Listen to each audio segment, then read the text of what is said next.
오늘은 하나님은 왜 야곱과 함께 하시는가 라는 제목으로 하나님의 말씀 전하도록 하겠습니다. 전 세계가 한반도의 전쟁이 발발하지 않을까 노심초사하며 북한의 행동에 촉각을 곤두세우고 있습니다. 그런 가운데 가장 평안한 나라는 바로 북한과 대치하고 있는 대한민국입니다. 일촉즉발 전쟁의 위협 앞에 너무나도 평안한 일상을 보내고 있습니다. 정말 우리나라 사람들이 대인배라서 그런지 두려움을 모르는 것인지 아니면 안전불감증에 걸려서 우리의 현실의 지금 문제들을 직시하지 못하고 있는 건지 잘은 몰라도 그러나 이 전쟁의 위협 앞에 이렇게 불안하지 않고 사는 것도 하나님의 은혜인 줄 믿습니다. 언제 일어날지 모를 전쟁의 위험 앞에서 제가 주일학교 아이들을 가르칠 때 한 어린아이가 했던 질문이 생각이 났습니다. 목사님, 왜 하나님은 북한을 멸망시키지 않으시는 건가요?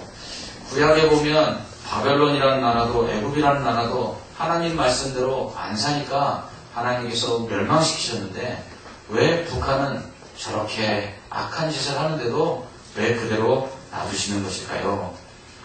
참 어린아이가 굉장히 영리한 질문을 했습니다. 제가 그때 했던 그 답변들, 바로 오늘 말씀이 그것에 대한 답변을 해주고 있다는 것입니다.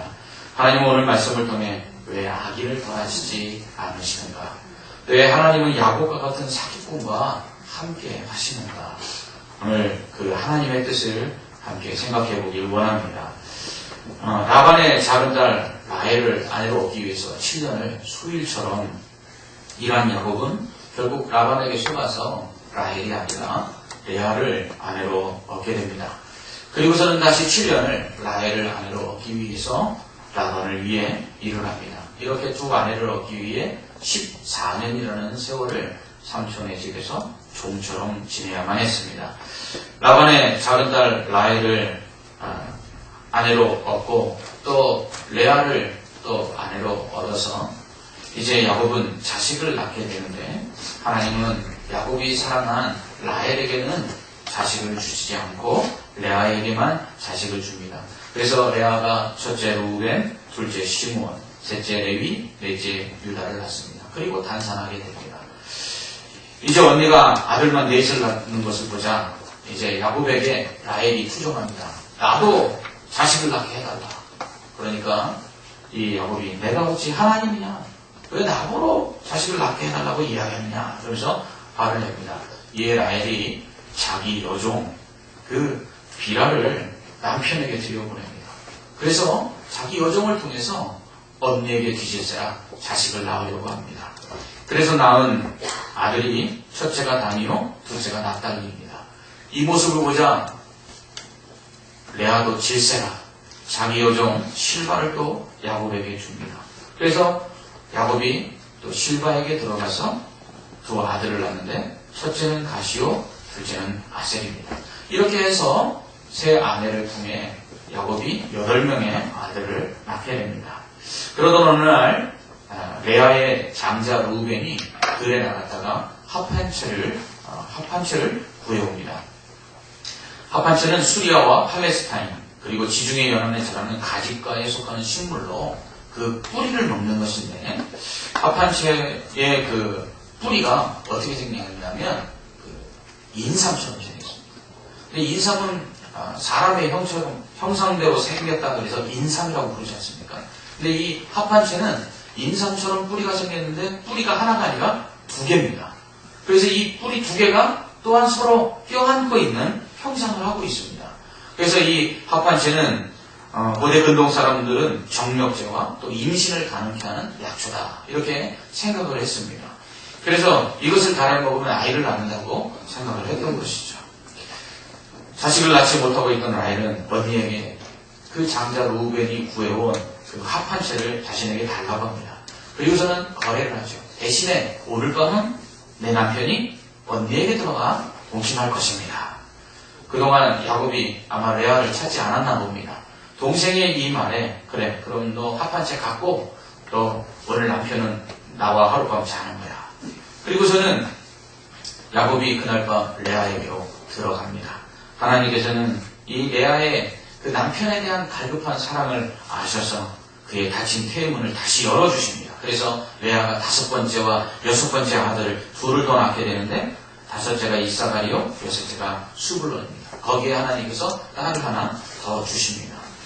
그러나 자식을 낳지 못하던 라헬마저 하나님께서 불쌍히 여기셔서 그 태문을 열어주심으로 라헬도 아들을 낳는데 그가 바로 요셉입니다. 그리고 그녀가 죽으면서 마지막으로 하나 더 아들을 낳는데 그 아들의 이름이 베냐민입니다. 이렇게 해서 야곱은 레아, 그 다음에 라헬, 그리고 비아, 실바 이렇게 4명의 아내에게서 모두 12명의 아들과 1명의 딸을 얻게 됩니다. 루벤, 시므온, 레위, 유다, 단, 납달리, 갓, 아셀, 이사갈, 수블론, 요셉, 베냐민 이렇게 12명의 아들이 결국 12지파, 이스라엘의 12지파의 조상이 됩니다. 그런데 이렇게 12명의 아들을 낳는 과정을 지켜보면 결코 야곱이 행복한 것만은 아니라는 것을 알 수 있습니다. 이 아들이 이렇게 12명의 아들을 낳기까지 이렇게 왜 많은 자식을 낳느냐? 이게 경쟁적으로 아내들이 자식을 낳으려고 했기 때문입니다. 그것을 보여주는 것이 자식들의 이름인데요. 루벤의 이름의 뜻은 여호와께서 나의 괴로움을 돌보셨으니 이제는 내 남편이 나를 사랑하리로다. 그 다음에 둘째 아들 시므온의 이름 뜻은 여호와께서 내가 사랑받지 못함을 들으셨으므로 내게 이 아들을 주셨다. 이게 레아가 낳은 아들들의 이름 뜻입니다. 얼마나 남편으로부터 사랑을 못 받았는지 사랑받고 싶어서 자식들의 이름을 뭐라고요? 남편이 나를 사랑하리로다. 이렇게 지었어요. 그러자 그 아이를 갖지 못한 라헬이 자기 여종 비라를 통해서 남편에게 아들을 낳았을 때에 그 아들을 낳고선 그 이름을 또 단이라 짓고 납단이라 짓는데 그 뜻도 가관입니다. 단은 하나님이 내 억울함을 푸시려고 내 호소를 들으사 내게 아들을 주셨다. 이런 뜻입니다. 납달리는 내가 언니와 크게 경쟁하여 이겼다. 이런 뜻입니다. 참 언니와 동생이 남편을 하나 두고 얼마나 그렇게 싸우는지 자식들 이름을 그렇게 짓는 것입니다. 요셉이란 이름 뜻 아십니까? 요셉이란 이름 뜻은 라헬이 나중에 자식을 낳고 붙인 이름인데요. 그 뜻이 뭐냐면 이제 하나님께서 내게 다른 아들을 더하시기를 원한다. 이런 뜻입니다. 여러분 옛날 분들 중에 여자분인데 남자 들어가는 이름, 그것도 산이남자 들어가는 이름 쓰시는 분들이 꽤 계십니다. 그런 분들 대부분이 딸부잣집에 막내 딸로 태어나 그 다음은 아들 낳기를 원해서 그 딸의 이름에 남자를 쓰는 분들이 참 많이 있습니다. 요셉의 이름 뜻이 그것입니다. 요셉을 낳고 아들 하나 더 주십시오. 이게 요셉의 뜻입니다. 이만큼 야곱의 아내 레아와 라헬이 경쟁적으로 자식을 낳아서 남편의 사랑을 차지하려고 전쟁을 치는 것입니다. 아내들이 이 정도 됐으니 야곱이 얼마나 피곤했겠습니까? 밤에 잠을 잘 때 어느 아내 방에 들어가야 될지 얼마나 고민이 되었겠습니까? 참 피곤했을 것입니다. 저는 이 모습을 보면서 그런 생각을 해봤어요. 예전에 옛날 어르신들 가운데 큰 집, 작은 집 이렇게 두 집 살림 하신 분들이 꽤 계셨는데 야, 이런 분들 피곤하셨겠다. 그리고 참 능력자들이시겠다. 그런 생각을 해보게 되었습니다.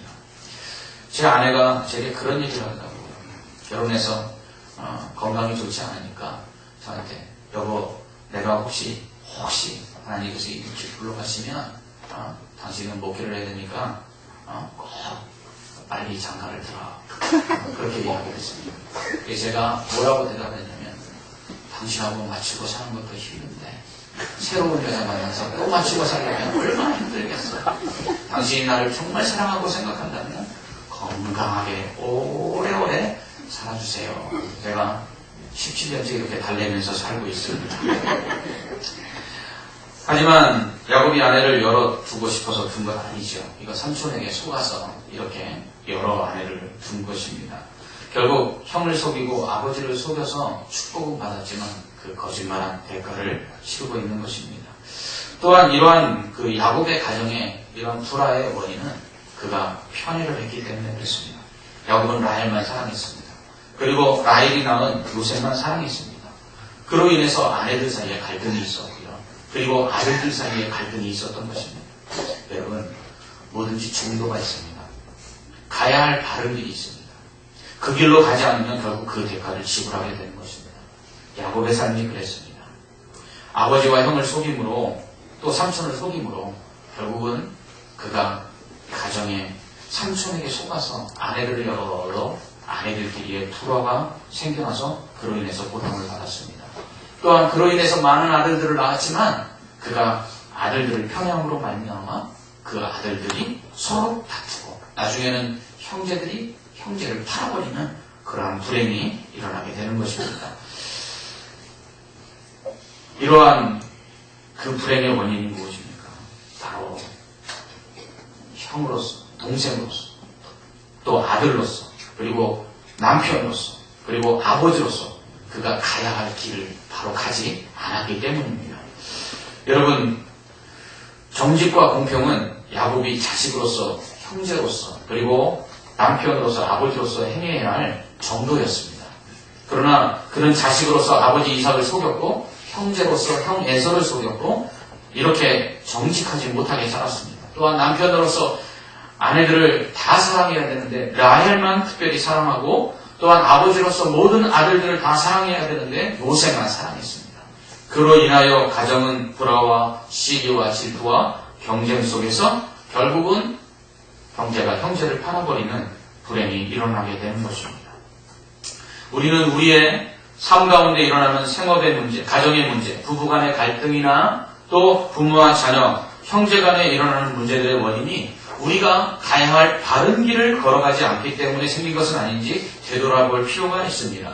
가족에게 교회와 직장에서 우리가 정직해야 합니다. 또한 우리가 편애하지 않고 사랑해야 합니다. 그런데 우리가 그 길을 가지 아니하면 결국 그 대가를 우리가 지불할 수밖에 없다는 것입니다. 이렇게 가정 불화와 자녀들 간의 질투와 반목 가운데 야곱은 라반의 집에서 종처럼 매여 있었습니다. 이제 14년 동안 두 아내를 얻는 것 외에는 가진 것이 아무것도 없이 라반의 집에서 종처럼 살던 이 야곱은 삼촌을 찾아가서 말합니다. 삼촌, 이제 나 고향으로 돌아가겠습니다. 사실 고향으로 돌아갈 형편이 되지 않지만 그러나 라반의 집에서 더 이상 종처럼 살 수 없다고 말한 것입니다. 이에 야곱이 말을 하자 라반이 붙잡습니다. 야곱이 아마 일을 잘했던 모양입니다. 그래서 뭐라고 이야기하냐면 야, 그럼 너 품삯을 정해봐라. 그러면 네가 원하는 대로 내가 이제는 너에게 주겠다. 이렇게 이야기를 합니다. 그러자 야곱이 삼촌 따로 뭐 주실 필요는 없고요. 품삯을 주실 필요는 없고요. 이렇게 약속을 해주십시오. 하면서 그와 약속을 하는데 라반의 양떼에서 또 라반의 소떼에서 염소떼에서 점이 있고 또 아롱지고 그리고 또 검은 것이 있으면 그것은 자기의 몫으로 달라고 이야기합니다.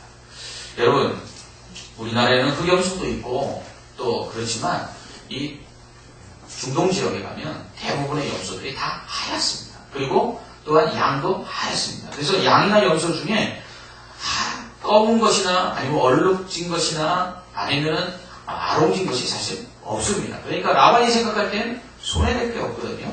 그래서 어떻게 하냐면 그래 그렇게 하자. 그래서 계약을 맺습니다.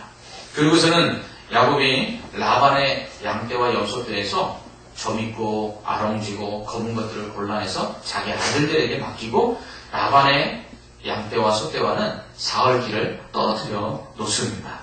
이렇게 한 후에 야곱이 이제 자기는 라반의 양떼를 치기 시작하는데요. 전공을 살리기 시작합니다.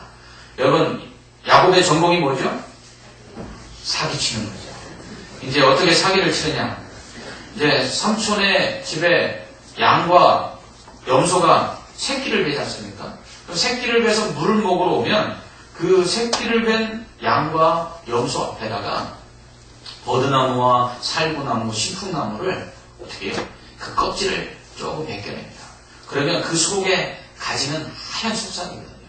그러면 조금씩 벗겨냈으니까 어떻게 되냐? 가지가 얼룩달룩한 거죠. 그래서 껍질이 붙어있는 데는 푸른색, 껍질을 벗겨낸 데는 흰색. 이래갖고 얼룩덜룩하게 만들어갖고는 그것을 양과 염소떼가 새끼를 베고 물 먹으러 오면 그 물 먹는 데 앞에서 살랑살랑 흔드는 것입니다. 네. 그러면 이 양과 염소가 이 얼룩덜룩한 그 가지들을 보고 얼룩덜룩한 것을 낳기 시작합니다. 어느 시골 교회에 양과 염소를 치는 장로님이 계셨는데 목사님이 설교를 하시자 그럼 나도 한번 해볼까 하고 버드나무 가지를 꺾어다가 그렇게 알록달록해서 해봤는데 안 되더랍니다. 여러분 이것도 하나님께서 함께 해주신 은혜입니다. 이처럼 야곱이 그렇게 염소떼와 양떼의 새끼를 뵐 때에 그렇게 버드나무 가지, 살구나무 가지, 신풍나무 가지를 가져다가 껍질을 벗겨서 그렇게 살랑살랑 흔들어서 얼룩달룩하고 아롱지고 검은 새끼들을 베게 합니다. 그런데 이때도 똑똑한 머리를 씁니다. 어떻게 해요? 건강하고 튼튼한 놈들이 새끼를 뺐을 때는 흔들고 약한 것이 새끼를 뺐을 때는 어떻게 해요? 안 흔드는 거예요. 시간이 흐르고 보니까 라반과 그 아들들이 보니까 어때요? 아버지의 소유보다 야곱의 소유가 더 많아졌어요. 많아질 것만 아니라 아버지의 것들은 다 비리비리한데 야곱의 것들은 튼실한 거예요. 그때서야 속은 줄 아는 거죠. 그날 이후로 라반과 그의 아들들이 야곱을 보는 눈이 곱지가 않았습니다. 이때 하나님께서 야곱에게 나타나십니다. 그리고서는 야곱아 내 조상의 땅 내 족속에게로 돌아가라. 내가 너와 함께 있으리라. 이렇게 말씀하십니다. 사실 집으로 돌아가려고 해도 돌아갈 형편이 안 되죠. 왜 그랬죠? 집엔 누가 기다리고 있어요? 형이 너 돌아오기만 해봐라. 내가 끝장을 내주마. 기다리고 있는데 어떻게 집으로 돌아가겠습니까? 그런데 하나님께서 돌아가라 그러니까 야곱이 어떻게 해요? 아내들을 불러 모으고 돌아가자고 이야기를 합니다. 뭐라고 이야기하냐면 야 너희 아버지가 아버지를 보니까 너희 아버지 얼굴이 옛날하고 좀 다르다. 보니까 야 내가 소유가 많아졌기 때문에 내가 자기를 속였다라고 생각하는 거야. 근데 너희는 알잖아.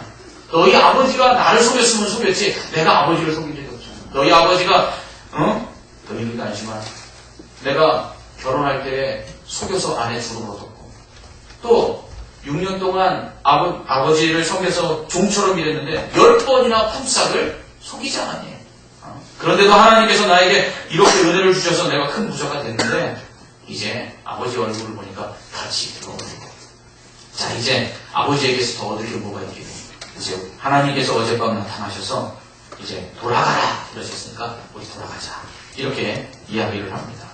여러분 하나님께서 내 조상의 땅, 내 족속에게로 돌아가라. 내가 너와 함께 있으리라. 이렇게 말씀을 하셨을 때 야곱이 형 에서가 기다리고 있음에도 불구하고 돌아가려고 했던 건 뭐냐면 그의 절박한 상황 때문이었다는 것이에요. 그가 라반과는 더 이상 살 수가 없었고 그리고 라반을 떠나 다른 지역으로 가자니 자신도 없었던 것입니다.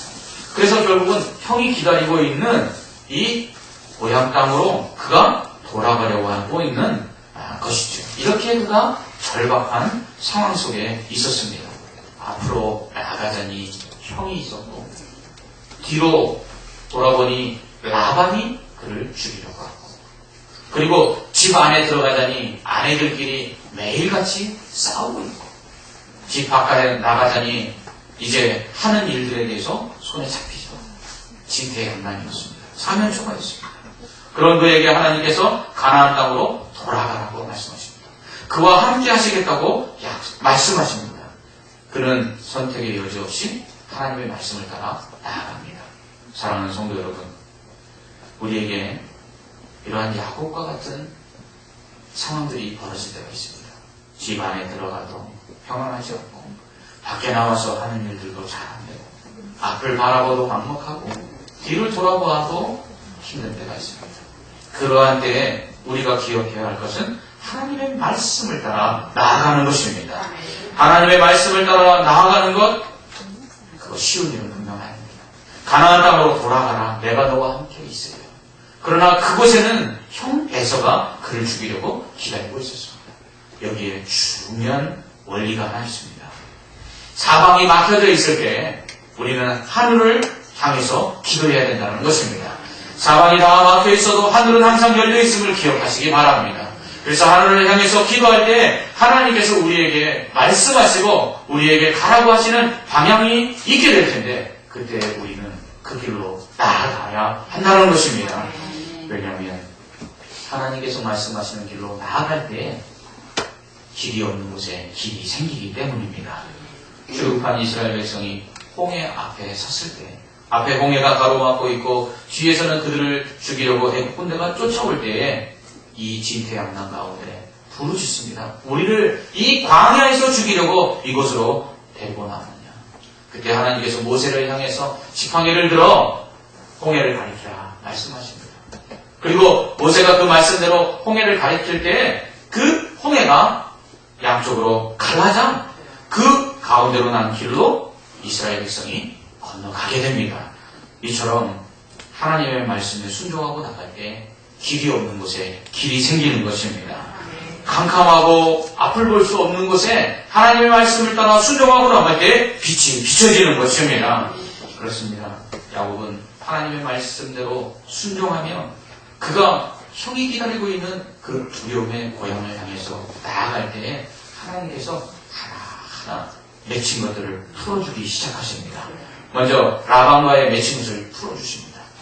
라반이 야곱이 자기를 속이고 부자가 된 것을 알고 마음에 분이 생겨날 때 이것을 알고 야곱이 라반을 떠나 고향으로 돌아가게 되는데 이때 라반에게 알리지 않고 야반도주를 합니다.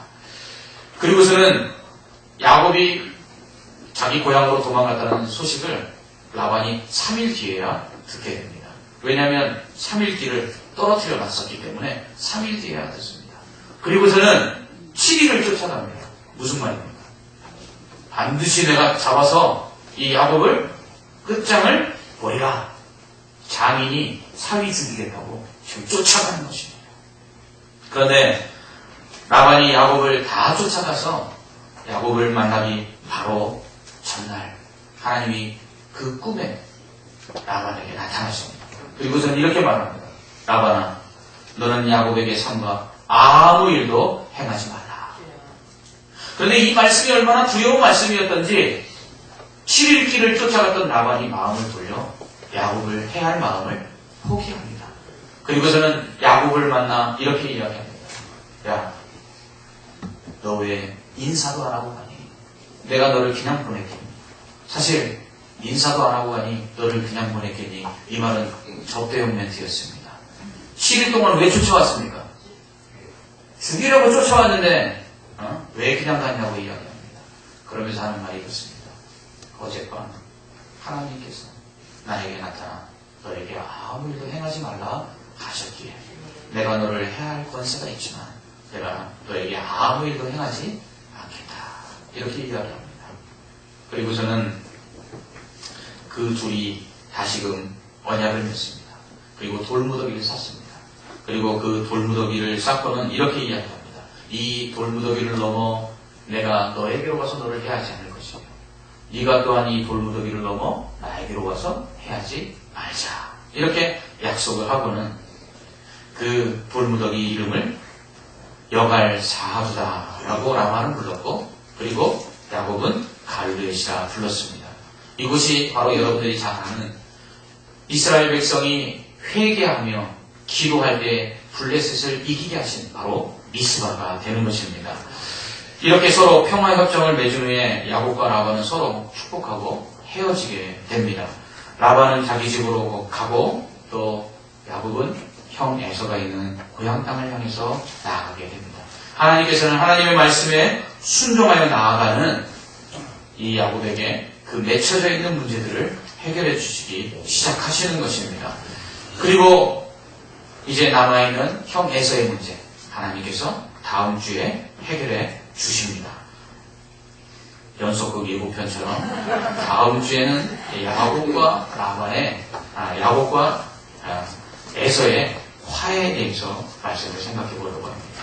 여러분, 이처럼 앞으로 나갈 수도 없고 뒤로 나갈 수도 없고 집안도 시끄럽고 집 밖도 일손이 잘 안 잡히고 이렇게 어디로 가야 될지 모르는 진퇴양난 사면초가의 상황 속에 우리가 있을 때가 있습니다. 그때 우리에게 하나님이 말씀하시는 대로 나아가시기 바랍니다. 그러면 하나님께서 길이 없는 곳에 길을 열어주시고 캄캄한 곳에 빛을 비춰주시면 우리가 생각하지 못했던 놀라운 은혜들을 베풀어 주실 줄 믿습니다. 그런데 여기서 우리가 한 가지 알 것은 왜 하나님은 하필이면 이렇게 도둑놈 같고 사기꾼 같은 이 야곱에게 이런 큰 은혜를 베풀어 주시는가 하는 것입니다. 여러분, 이것이 하나님의 은혜입니다. 그리고 또한 우리가 이러한 은혜를 받았습니다. 사실 예수 믿는다고 하면서 우리가 얼마나 사기꾼처럼 살고 거짓말하고 살고 얼마나 죄악과 허물 속에 살아갑니까?